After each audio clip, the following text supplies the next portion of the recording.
অনেক দিন পর তোমাদের সাথে প্রাইমারি ইন্টারভিউ চলছে। তো অনেকেই আমাকে ফোন করে বলে যে স্যার, ইন্টারভিউ এবার একটু ডিফারেন্ট ওয়েতে হচ্ছে।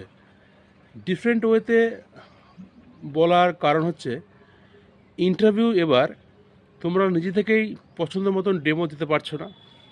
সাবজেক্টিভ প্রশ্ন স্যাররা করছেন এবং বেসিক কিছু বিষয় সেখানেও তোমাদের প্রশ্ন করা হচ্ছে।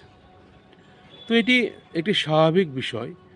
এত বড় একটি পরীক্ষা, শিক্ষক শিক্ষিকা নির্বাচনের পরীক্ষা, সেখানে একটু তো যাচাই করে নেবেই, তাই না?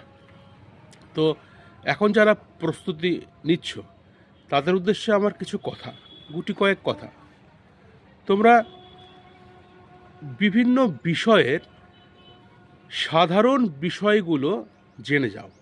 যেমন গণিতের ক্ষেত্রে সামতলিক চিত্র, ঘনবস্তু, যোগ বিয়োগের ধারণা, গুণের ধারণা, সরল। ইংরেজির ক্ষেত্রে পার্টস অফ স্পিচ, টেন্স। বাংলার ক্ষেত্রে বর্ণ, ধ্বনি, সন্ধি, কিয়দংশ সমাস। এগুলো আবার পরিবেশের ক্ষেত্রে পরিবেশের দূষণ, পরিবেশগত আন্দোলন, এইগুলো নিয়ে একটু নোটস বানিয়ে নাও। আর মাথায় রাখতে হবে, ইন্টারভিউ তখনই তোমাকে দীর্ঘায়িত করা হবে যদি তুমি সেই লেভেল পর্যন্ত নিজেকে নিয়ে যেতে পারো। অনেকেই বলে যে আমাকে 1.5 মিনিটের বেশি প্রশ্ন করা হয় না, 2 মিনিট বেশি প্রশ্ন করা হয় না, আমাকে বলে অনেকক্ষণ প্রশ্ন করা হয়েছে।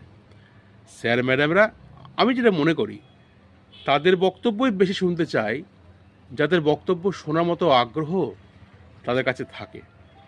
তাই দুশ্চিন্তা না করে সাধারণ বিষয়গুলি খুব ভালোভাবে প্রস্তুতি নিতে থাকো।